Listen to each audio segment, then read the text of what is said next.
¿Qué onda? Bienvenidos a Modo Aleatorio. Hoy tenemos un invitado muy especial directamente del Reino de Monterrey, Nuevo León, el gobernador del estado de Brieda. Aquí tenemos a Jonás con nosotros. ¿Cómo estás, Jonás? ¿Y tú? Excelente, excelente. Bueno, cuéntanos, Jonás, para toda la gente, ¿quién es Jonás? ¿Quién soy yo? Yo soy, pues bueno, soy un tipo mexicano de la ciudad de Monterrey. Eh, Tocar guitarra desde muy joven, me gusta escuchar mucha música.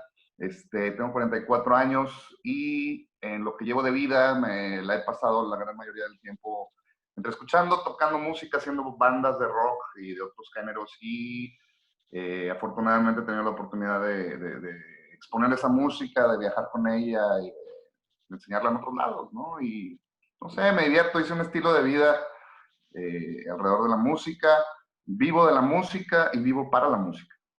¿Cómo nace el gusto por la guitarra?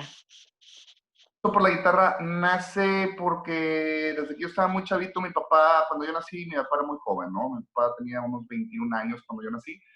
Entonces él escuchaba mucho rock and roll en la segunda mitad de la década de los 70, en el 75. Y obviamente pues, en toda la década de los 80 escuchaba mucha música y yo estaba muy pegado con él, escuchando, viendo bandas. Fue cuando empezó la MTV también, que no se proyectaba en México, pero un amigo de mi papá, un muy buen amigo de mi papá, Glenn, que es un tejano, cada que venía me traía a mí como regalo videocassettes en VHS o en beta, llenos de la programación de MTV. Entonces veía música, escuchaba música, me traían discos. Teníamos la costumbre de una vez a la semana mi papá y yo ir a comprar algún disco. En aquel tiempo eran 8 tracks para verlos en el carro. Entonces me gustaba mucho la música y tuve la oportunidad de ver a varios conciertos cuando yo era un niño, entre los 6, 7, 8 años, que inevitablemente me cautivaron mucho y me enamoraron y me llamó mucho la atención tocar algún instrumento. En algún momento me regaló mi papá una batería, que no la entendí ni madre, la destruí. En otro momento mi mamá me quiso poner a tomar clases de piano, pero el hecho de que eran como clases, yo sentía que había una responsabilidad que yo no quería tener, era como escuela. Entonces me fastidié muy rápido el piano y ya a los 11 años agarré la guitarra, como por gusto propio, ¿no? Y se convirtió como en mi juguete preferido, ¿no? Ya no había una obligación de aprender a tocar guitarra, sino era como mi propio gusto y ejercicio y meta de lograr tocar la guitarra como los güeyes que yo miraba en ese tiempo. O sea, a los 11 años tocas por primera vez una guitarra. Exactamente, a los 11 años agarro la guitarra. eh, Tuve algunas clases particulares con el maestro Oscar García y empecé a aprender ahí unos power chords y cosas de lo que me gustaba en ese tiempo, que todavía me gusta mucho, que era más como rock y metal. Entonces, en vez de sentarme a aprender teoría y cosas más complicadas, que pues, a lo mejor un niño de 11 años no le interesan un carajo, güey. Me iba directo a aprenderme la canción que me gustaba, ¿no? Entonces eso me gustaba mucho, me da mucho gusto. Después tomé algunas clases con el maestro también Iván Tamés, que lo considero uno de los más grandes maestros y que ha enseñado a muchos de esta ciudad. Y ahí aprendí mucho más cosas y me enamoré mucho más de la guitarra, mientras al mismo tiempo escuchaba mucha música, ¿no? Y por ahí anduve aprendiendo de amigos, aprendiendo de vecinos que tocaban la guitarra. De repente algún vecino tocaba la guitarra muy bonito, pero tocaba la onda de la rondalla. Entonces íbamos a dar la serenata del Día de las Madres y cosas por el estilo. Y todo me servía de práctica, ¿no? ¿Y cómo tienes tu primera banda? ¿Cómo se forma mi primera banda? Uno de mis mejores amigos hasta la fecha es Luis Eduardo Flores, el bajista Gran Silencio, le dicen la Wigua. Es mi carnal desde el barrio, estábamos morros y nos juntábamos de chavitos, porque se juntan los chavitos para jugar fútbol, andar en la bicicleta, hacer desmadre, güey. Y conforme íbamos creciendo, yo a los 11 años te digo que me nació la inquietud de tocar la guitarra. Me acuerdo que la Wigua en ese tiempo era bien fan de los Hombres G, y Y entonces yo empecé a decirle que, güey, hay que primero tocar la guitarra. Le digo, güey, no, yo quiero tocar el bajo, como David Summers, de Hombres G, la chingada, ¿no? Entonces, mucho esfuerzo, pataleo, sacar buenas calificaciones. Nuestras abuelas, mi abuela materna y la abuela materna de la Wiwa, a cada quien, pues obviamente mi abuela me regaló una guitarra y a la Wiwa le regaló un bajo. Y ahí empezamos juntos a pendejear, ¿no? Y aprender, y luego aprendimos que si queríamos tocar juntos teníamos que afinar la guitarra y el bajo igual, algo que no sabíamos al principio, ¿no? Y luego algún vecino nos dijo que tenía un primo que tocaba la batería bien chingón, que ya había sacado una canción del Tri, ¿no? En mucho tiempo. Y de mi edad en ese tiempo, 11 años también tenía, 11, 12 años, Omar Góngora, que es el baterista de Kinky.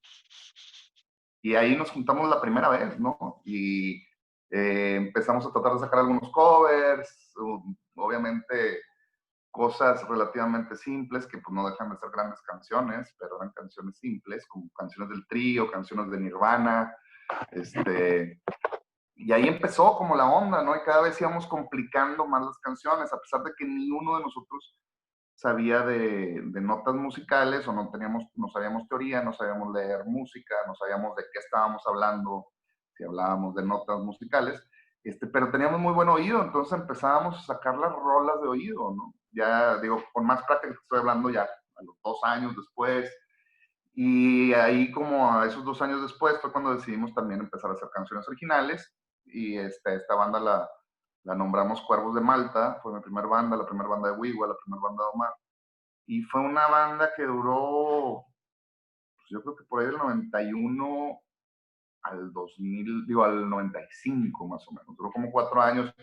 En esos procesos Omar se salió, ya Omar ya estaba tocando muy cabrón, se fue a tocar con mamíferos habituales, se vino Rulita Mesa a la banda.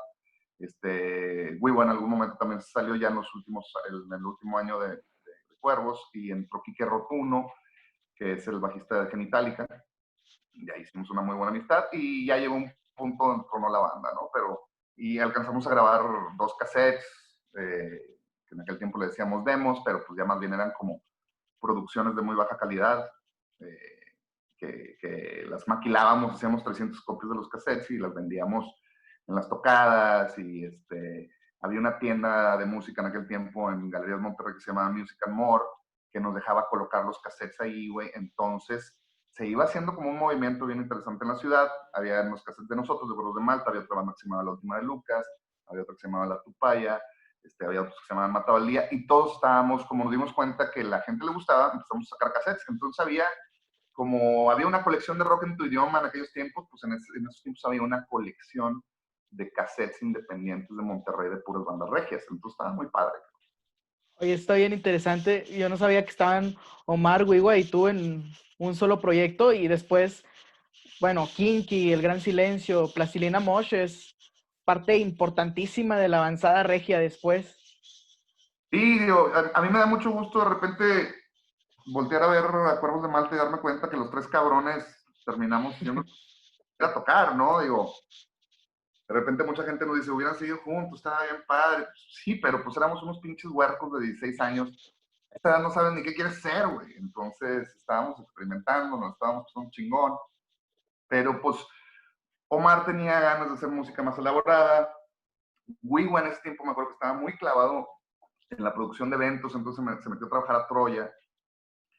Y yo quería hacer hip hop, güey, y quería hacer música electrónica. Entonces, pues eso fue lo que no nos mantuvo juntos, pero tuvimos la mejor escuela, que fue estar nosotros 3 juntos en algún momento. Y ya después de eso surge los proyectos de cada quien, que son, por ejemplo, contigo, Plastilina Mosh. Así es, termina Cuervos de Malta, ya llega un punto donde ya no había para dónde. Yo ya tenía rato platicando con Rosso, porque Cuervos de Malta eventualmente abría los shows de la banda de Rosso que se llamaba Carnienses. De ahí salió Rosso, ahí tocaba Iván Tamés también, ahí tocaba Iván Moreno, que es ahorita baterista de Moenia, fue baterista de Café Tacuba. Ahí tocaba el bajo Mopri, que es ahorita manager y trabaja en Seitrack. Y también tocaba Jigo Sugasti, que es un cantautor panameño que se vino en aquel tiempo a Monterrey porque quería experimentar con esta banda de rock, pero ahorita ya el tipo se regresó a Panamá y se nos traía en Panamá. Entonces también todos estábamos bien enfocados en la música.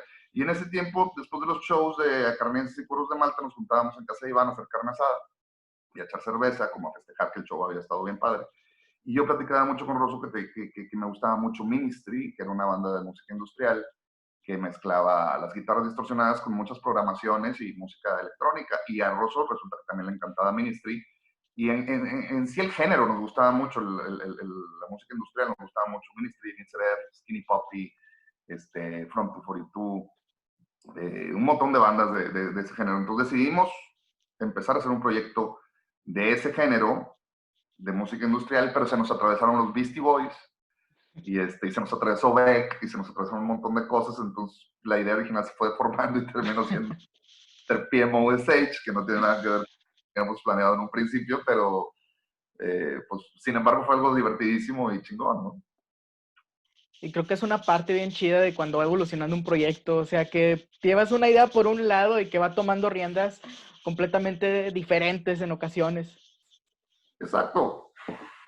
Porque al final de cuentas, pues la música no la puedes condicionar, ¿no? Es como muchas cosas en la vida que si tienes expectativas muy rígidas, pues obviamente hay muchas más probabilidades de que no lo logres, así vas navegando la ola, ¿no? Y si te cae algo, a ver, inténtalo y seguramente ni tenías idea de que lo puedes hacer y te queda chingón y eres la persona más feliz por un día. ¿Y cómo es el impacto que genera en Monterrey, bueno, en Monterrey y en todo el país, el proyecto de Plastilina Mosh? Pues digo, grande, fue un impacto grande, eso es lo que sí puedo o sea, identificar.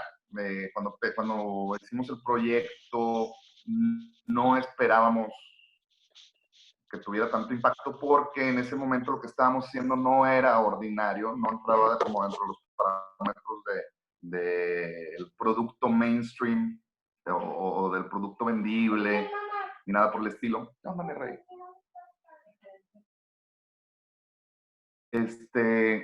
Entonces no lo esperábamos, pensábamos que íbamos a ser una banda de culto que había tenido como la fortuna de firmar con una compañía disquera y de sacar algo de material, y que no iba a pasar nada.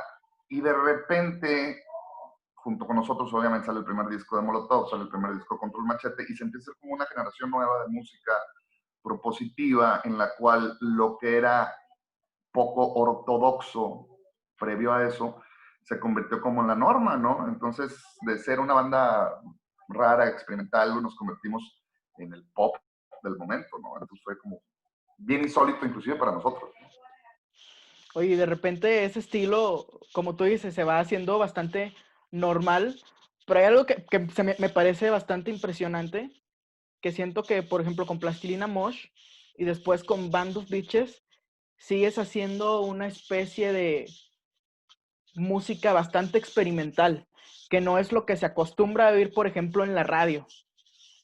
Y pues digo, a final de cuentas, como te digo, por un lado me gusta mucho tocar la guitarra, me gusta mucho hacer canciones, pero por otro lado, que yo creo que es lo más importante que yo tengo, es que me gusta mucho escuchar música. Entonces de repente oigo música que regularmente escucharíamos en un bar, güey, algo de rock and roll, algo de funk, algo de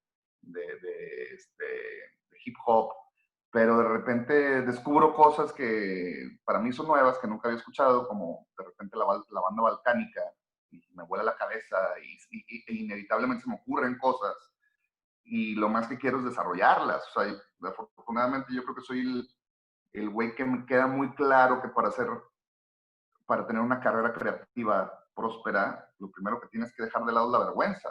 Entonces, no me da vergüenza hacer otros géneros musicales después de haber hecho rock and roll, otras cosas previamente. No tengo ese prejuicio de tengo un fanbase y tengo que seguirle dando lo que el fanbase quiere. No, pues si lo que el fanbase quiere es ver qué chingado se me ocurre a mí, ¿no? Entonces, si hoy se me ocurre hacer una cumbia y mañana se me ocurre hacer thrash metal, güey, pues yo creo que lo que menos le debo a ese fanbase es ser honesto conmigo mismo, ¿no?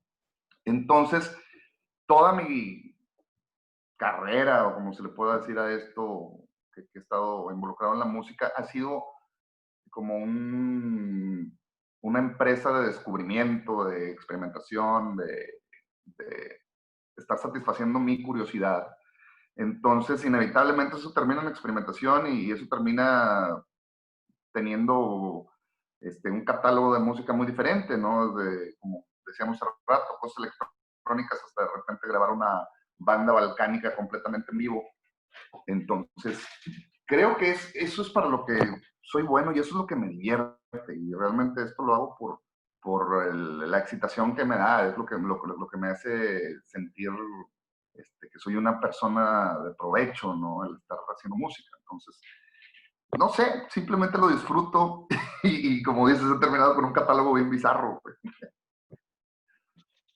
Sí, de hecho, bueno, yo descubro tu música cuando tengo, creo que como 12 años, algo así, que ya descubro por el Noreste Caliente, que es Ah, una rola que la escuchas, o sea, se volvió como un himno del norte de alguna forma, y se me hace bien chingón hacer algo de esa manera, o sea, que es tan experimental, que tiene tanto, que dices, no, no mames, son cosas que sí pasan en el norte de a tiro, que la carnita, que tráete los discos de Ramón, que se me hace bien chido.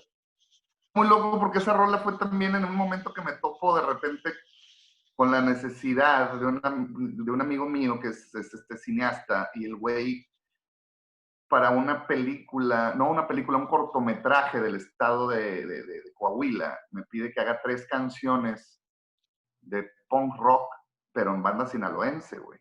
Eran 2 canciones de The Clash y una canción de los Ramones, güey.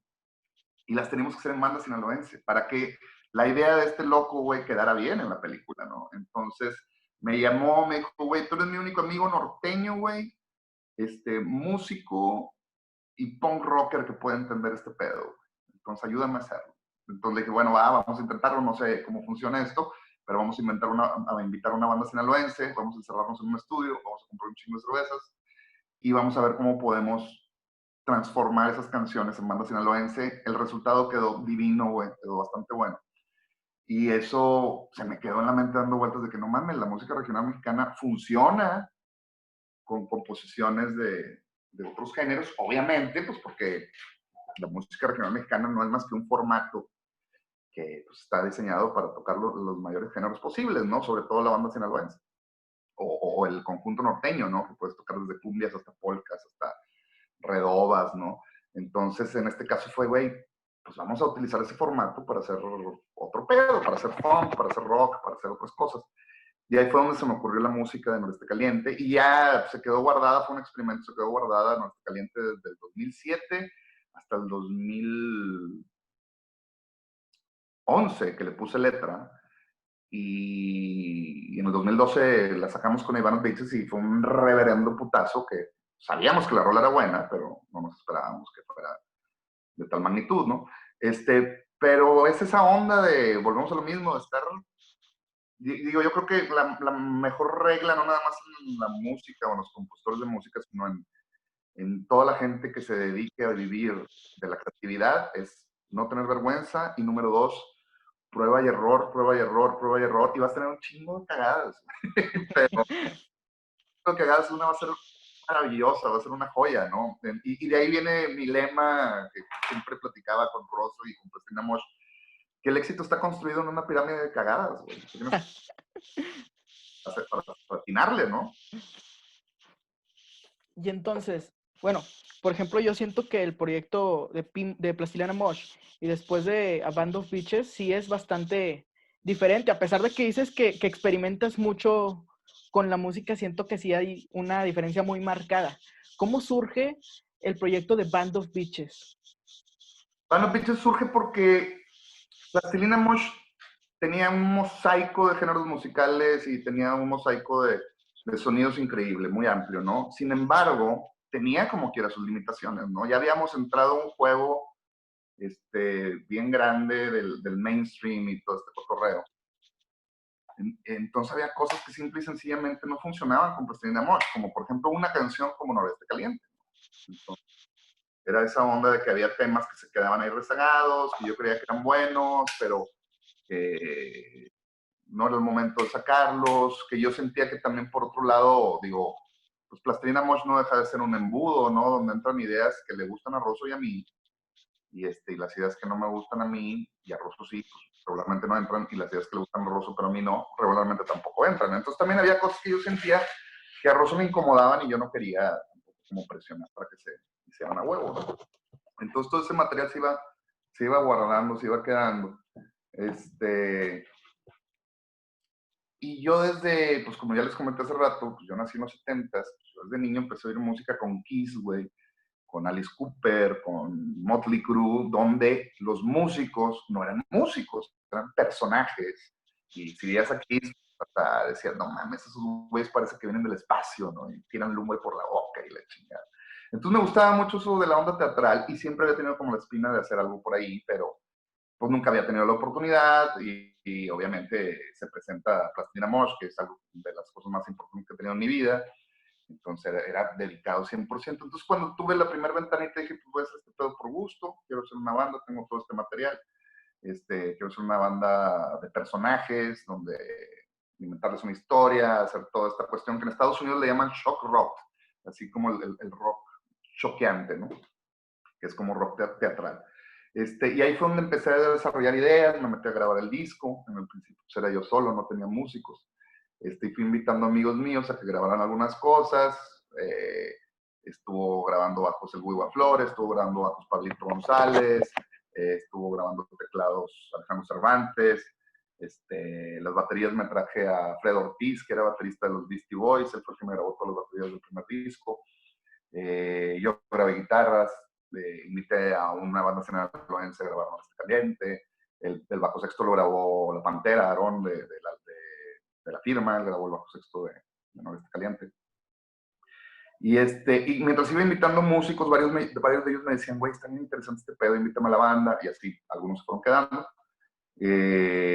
Total, así fue como se formó, o sea, realmente era como una idea que traía ahí yo muy, muy, muy clara, que quería realizarlo de cierta manera. Y pues tuve la fortuna de tener algunos amigos que tenían fe en mi idea y me apoyaron, ¿no? Entonces, así fue como se fue desarrollando Ivana Bitches. ¿Cómo termina Ivana Bitches? Termina el día en que yo siento la satisfacción de haber hecho por fin esa banda de shock rock, que fue muy divertida, pero que tenía un discurso muy claro. Y el discurso de Ivana Bitches era la sátira de las conspiraciones políticas, de los aliens, del apocalipsis, de lo paranormal, ¿no? Entonces ya de repente el discurso de Van Bitches era tan estrecho que de repente yo quería hacer canciones de otro tipo y ya no quedaban en este proyecto, ¿no? Entonces ahí era donde yo empecé a chingada madre, ¿ahora qué? Tengo que hacer otro proyecto más, ponerle otro nombre, no, pues sí, no, pues no mames, qué hueva. Entonces de repente no saben que ya llené de Van Bitches, me quito la máscara y digo, a final de cuentas, pues Van Bitches era el que componía y producía y toda la cuestión. Digo, había gente que colaboraba mucho conmigo, Alejandro Cervantes produjo mucho conmigo, Marco Zavala, pero pues era como mi proyecto, entonces de repente dije, no, ya, hasta aquí llegó, vamos a convertirlo en Jonás. ¿Por qué? Pues porque ya me da hueva buscar otro nombre para un quinto proyecto, no me acuerdo qué proyecto era. Vamos a llamarle Jonás y así eso me da la libertad de hacer lo que yo quiera, desde lo más fresa hasta lo más hardcore. Y la gente sabe pues, que es el sentido del humor y el estado de ánimo del autor y se acabó, ¿no? Ya yo no tengo que seguir la regla de una banda, sino la música tiene que seguir mi regla. Y esa fue la decisión. Y ahora en vivo nos presentamos como Jonás y A Band of Bitches, o la arrolladora banda Bitches, para también dar a entender de que ese proyecto no se ha muerto, es este mismo proyecto, y que son algunos de los músicos que tocaban antes, entonces que estamos tocando en vivo con un formato bien poderoso, que a mí me gusta mucho, pero pues que el autor sigo siendo yo, ¿no? Entonces así fue como el inicio y el final de Band of Bitches. Y después de Band of Bitches, perdón, ahí se me sale el mal inglés diciendo a Band of Bitches. Pero bueno, después del proyecto de Band of Bitches, hace 2 años empieza 2 años, 3 años, no estoy seguro, comienza la avanzada sinfónica. Ajá. ¿Cuál ha sido la diferencia de tocar en un escenario acá con formato full band a tocar con una orquesta? ¿Sabes? Que es bien interesante, digo, siempre que tengo la oportunidad de experimentar con otros formatos, lo intento, por lo mismo que te digo, o sea, soy un tipo afortunadamente curioso y no prejuicioso, ¿no? Entonces, previamente a lo de la avanzada sinfónica con Plastilina Mosh, ya habíamos hecho un par de tocadas con una big band, que no es lo mismo, obviamente. Sin embargo, ya iba como pintando que iba para allá. Entonces, pues para mí fue algo divertido, como también fue divertido de repente a finales de los 90 salir a tocar con un DJ Rosso en el teclado y yo nada más de MC, como también fue divertido tener a la banda de Bitches, o es divertido, es lo que más me divierte. Como también fue divertido tener un grupo como los Concord, donde nomás éramos guitarra, bajo, batería y se chingó. Entonces, cada formato, yo siento que cada formato le puedes exprimir un montón de cosas. En este caso, lo de la avanzada se me hizo algo muy bonito, el arreglo que hizo Alejandro se me hizo maravilloso.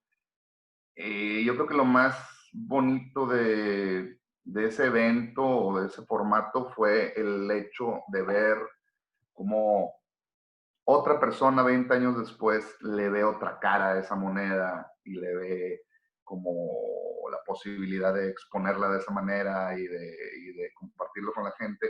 Entonces, como ver tu obra desde otros ojos, ¿no? Entonces está muy chingón, a mí la verdad que me cautivó lo que hicieron con las rolas de Plastilina, las de Gran Silencio, las bandas que participaron, ¿no? Me gustó mucho. Entonces fue algo que disfruté mucho, cabrón.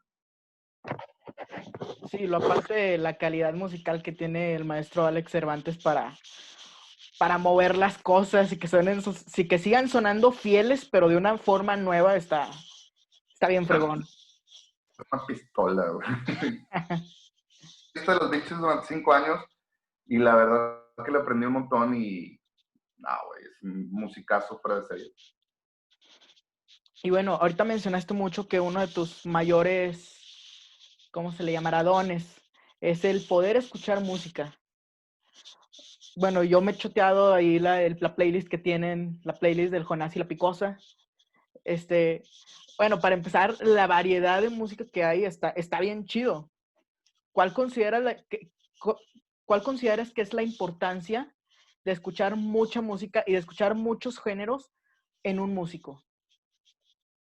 Hijo, pues es algo súper importante, cabrón. Es como, no sé, como si un carpintero nada más supiera clavar un clavo y no serruchar una tabla, ¿no? Entonces, sobre todo si eres músico, si eres una persona común y corriente, lo veo súper importante también, porque entre más información tengas, eres una persona que vale más, güey, porque puedes resolver mucho más situaciones, porque tienes una perspectiva mucho más grande de la vida, porque pues, simple y sencillamente eres una persona más inteligente, güey. Digo, no lo estoy diciendo arrogantemente. Siento que entre más te nutres, eres mejor persona, ¿no? Entonces, en un músico, güey, que se dedica a eso es lo que también yo de alguna manera busco. Cuando de repente busco tocar con una persona, busco que esa persona, si a mí se me ocurre hacer rock and roll y ese güey es un bajista, pues que él pueda tocar el bajo con púa, pero si quiero hacer funk, que el güey pueda tocar slaps, pero que si quiero hacer blues, otra cosa, el güey pueda puntear con el bajo, y si en alguna loquera se me ocurre usar un contrabajo, que el tipo pueda usarlo, ¿no? Entonces es como esa onda de ser una persona enriquecida y no una persona que nada más está colgándose de un género por estar en el juego, ¿no? Es lo que no me acuerdo con quién platicaba, de que hay bandas que existen porque existe un género musical. Vamos a ponerle el nombre de rock. Pero el día que el rock se lo cargue el payaso, esas bandas también se van a ir, güey. Por otro lado, hay músicos que utilizan los géneros para expresarse, ¿no? Dígase Manu Chao, dígase Gustavo Cerati, ¿no? Que el día que el rock se vaya, esos güeyes van a estar haciendo otra cosa y les va a estar yendo con madre, ¿no? Entonces, al final de cuentas, si eres músico, como si eres médico, como si eres arquitecto, pues yo creo que lo menos que tienes que tener es amor por el oficio. Y si tienes amor por el oficio, entonces tienes curiosidad. Y si tienes curiosidad, entonces no te vas a limitar a escuchar nada más lo que tú creas que es correcto o lo que te guste, sino vas a tener una curiosidad muy amplia de decir, ah, cabrón, este pedo mi pinche vida lo he oído, de qué se trata, déjame lo escucho, cómo se hace, por qué se hace. Entonces, siento que es como dos tipos de animales, ¿no? Los que están aquí porque existe el rock and roll y quieren tener una banda de rock, y los que están aquí porque tienen una necesidad extrema de expresarse, de estudiar, de encontrar diferentes cosas, ¿no? Yo siento que yo soy afortunado en tener esa curiosidad y eso es lo que me ha mantenido aquí durante más de veintitantos años, ¿no? Y me refiero al lado profesional. En el lado personal, pues estoy aquí desde hace más de 30 años, ¿no? Entonces, es algo que definitivamente tienes que agarrar el gusto con el tiempo y aprender a amarlo, ¿no? A quererlo mucho. Sí, de hecho, esto, bueno, creo que siempre ha existido una especie de purismo musical, a veces en algunos músicos o en personas comunes, que antes se trasladaba al purismo que había en la música clásica, que solo la música clásica para algunos es la música buena, digámoslo así. Sí, Después surge ahora también mucho en el rock, que de hecho me ha tocado escuchar cosas como que, ay, güey, es que esa banda ni siquiera es rock y por eso demeritan el trabajo. Y es está como, mal. pero te estás enriqueciendo de un chorro de cosas. O sea, Definitivamente, digo yo, últimamente he estado escuchando hasta reggaetón, güey. O sea, quiero saber de qué se trata esa chingadera. Quiero saber por qué el reggaetón que me gusta y por qué el que no me gusta, no me gusta. Y he descifrado un montón de cosas. Pues, el reggaetón que no me gusta porque hablan puras pendejadas. Pero aunque me gusta, güey, trae una base rítmica estupenda, güey, una producción bien mamona, güey, que algún día tengo que descubrir bien cómo se hace. Igualmente lo intenté, ¿no? En otros géneros musicales que de repente escucho, por ejemplo, la cumbia, que digo, este pedo es maravilloso, güey. Y te estoy hablando, digo, ahorita ya es muy normal que cualquier cabrón no oiga cumbia, pero cuando yo era joven, güey, si tú eras rockero, güey, era prohibido y regional, güey. O sea, no mames, es horrible la música regional, no la apoyes. Y yo era, no mames, está bien chida la cumbia. Entonces, yo siento que los músicos, esto es con todo respeto, este es mi punto de vista. No estoy diciendo que así es, pero así es como yo lo veo, güey. Y sabes que yo soy a veces un poco chilero para hablar. Pero músicos que no toleran otros géneros musicales es por pura pinche inseguridad, güey. Por pura pinche inseguridad y muchas veces hasta por envidia, por inseguridad de no entender lo que tienen que hacer al momento de ejecutar, o por envidia de que le esté yendo con madre a un cabrón como Daddy Yankee, que no toca un instrumento, sin embargo el vato tiene una idea de producción maravillosa, ¿no? Entonces, yo siento que eso es estarse negando a lo mejor a un libro apócrifo que pues, no estaría de más que lo leyeras, güey, y que te pueda dar un chingo de información, ¿no?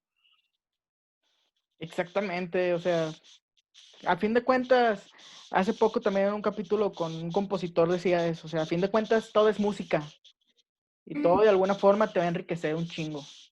exactamente. Y la que no te gusta te va a enriquecer para que te des cuenta por qué no te gusta, güey. Y no cometer esos errores. Bueno, Master, se nos está acabando el tiempo.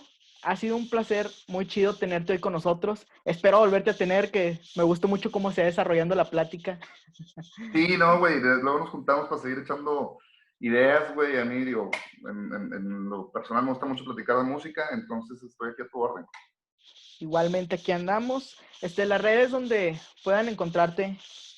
Encuentran en el Instagram como @eljonasti, con ZTY al final. Y en Facebook como Jonás. Y pueden escuchar mi música en Spotify como Jonás, también, con Z, todos los escribimos con Z, para diferenciarme de mis sobrinos, los Jonas Brothers. Y, y en YouTube también ahí están todos mis videos, como Jonás también, el canal es con Jonás con Z. Tengo por ahí un TikTok también, pero eso ya es una mamada. Entonces, Y bueno, hoy tuvimos aquí al Jonás. ¿Algo más que tengas que decir? pues nada, que escuchen música y que los que realmente toquen, güey, que lo hagan por el amor a la música. Ese es el único, no consejo, porque no soy nadie para consejos, pero sí lo que me ha funcionado a mí y algo que me gusta compartir con la gente, ¿no? Exactamente, escuchar mucha música. Bueno, esto fue en modo aleatorio. Esperamos que les haya encantado. Aquí estuvo Jonás con nosotros. y nos vemos la próxima semana. Muchas gracias y muchas gracias, Jonás. Y carnalito, estamos cotorreando.